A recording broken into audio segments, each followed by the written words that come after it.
Hey folks, Zoe Flowers here. Happy Libra season. It's my season. Okay, so let's just go ahead and get right into this. Move my cauldron out of the way. My cauldron that I bought. So let's just get right into the cards that I am using for Libra season.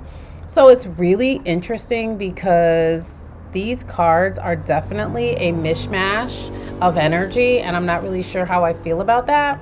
But we're going to just go with it and we'll see what Libra season is actually giving. But okay. So usually, because I like my cards to like look alike, feel alike.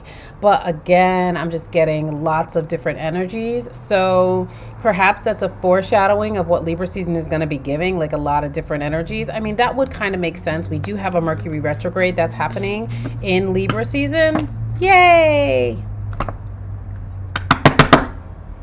So that could be it too. So I'm going to try to put the ones together that kind of feel like they will work together. So one of the decks that definitely does not feel like a Libra season deck to me, very much feels like what I used in Cancer season. I did use it in Cancer season, is the Queen of the Moon Oracle. I had to actually look over there at the box because I don't really use this as much as I probably should, but for some reason she did want to come out for Libra season. Now it's interesting. I mean, you know, Venus does have like a dark side. Venus does have a little bit of a bite.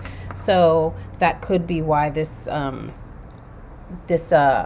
deck has shown itself. This deck makes very much sense to me. So this is the Girls Underground Oracle deck. I love this deck. This is like a storytelling deck, so perfect for an air sign month, you know. So yeah, so very much like using stories to give the reading, etc., etc. So this is a deck I also have not reached for in a while. I feel like that deck though goes very well. I've never read with these together, but I am this month obviously, is the this romance deck that I have.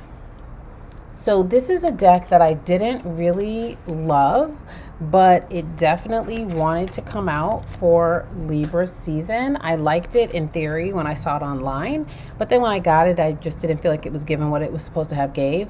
But we'll see how it does for Libra season. But the black and the white is resonating with me, so we'll see.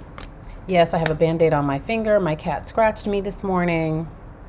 Okay, so then another deck, so this makes perfect sense, obviously, for Libra season, is the Romance Oracle deck. So yeah, Doreen Virtue, we won't get into all that controversy, but I do still use this deck. I have one other deck of hers that I use. I don't really use any other of her decks, but obviously Libra, Venus, love, relationships, you know, we are so into that.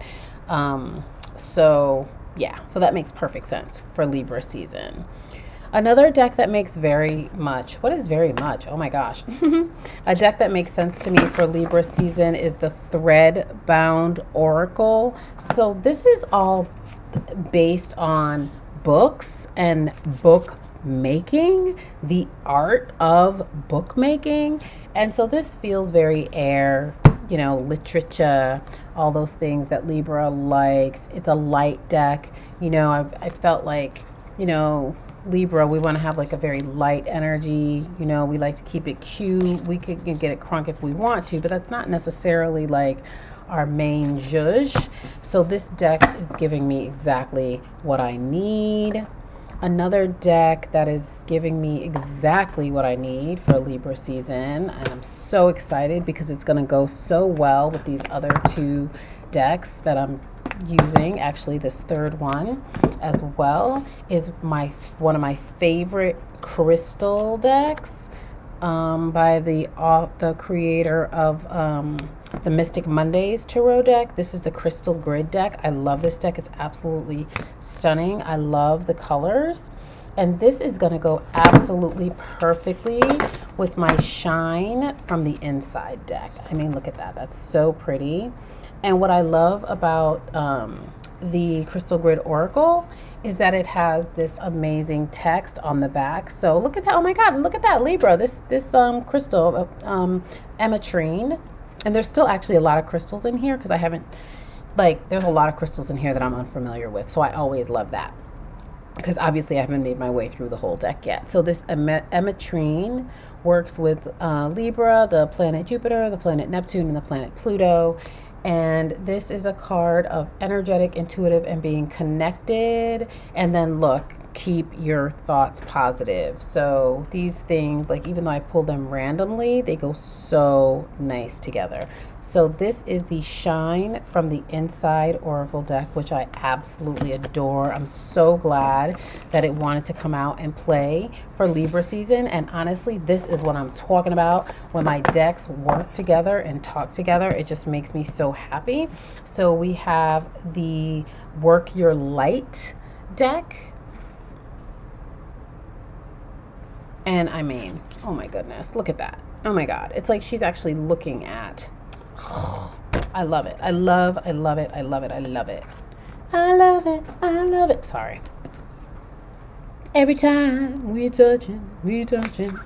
I mean, just so similar, so complementary. So yeah. And then even this says slow down and rest. You need it from the self-care deck. And then this says you're not alone. Ancient ancestors stand beside you. So it's like, oh wow, yeah. So your ancestors are standing beside you. You're not alone. So why don't you just go ahead and take a rest? So that's what I mean when the cards work together. It just makes me happy. It's what I prefer. It's why I started doing it like this, but Libra season wants to throw us for a little bit of a loop, so whatever. So then coming also on the scene is the Goddess Oracle deck, right? And I feel like this also will read very nicely, right, with the Work Your Light deck. Similar colors and all those good things. So super excited about those three. And then for the tarot, so right now I only have one tarot deck for Libra season. We'll see what happens, but we have a return. Oh, hello, Ten of Pentacles. We have a return of one of my favorite decks, the Modern Witch Tarot, which I absolutely love and adore. So super glad that has come out to play for Libra season. I also did just buy the journal, the Modern Witch journal that goes along with this deck, so you can journal your different spreads and things like that. So that's also super exciting. And then we have the Threads of Fate Shadow Edition. This is also one of my favorite decks. I haven't used it in so long. Maybe it just came out for Libra season because I haven't used it for so long and it just wanted to be seen. I don't know. But it doesn't really go with any of the other cards. Maybe it goes with this a little bit, perhaps, I guess, sorta, but whatever. She here, we're gonna use her. So these are all the decks that I'm using for Libra season, and stick with me throughout the season and you'll get to see all these decks and the different readings, and I will see you in Scorpio season. Bye.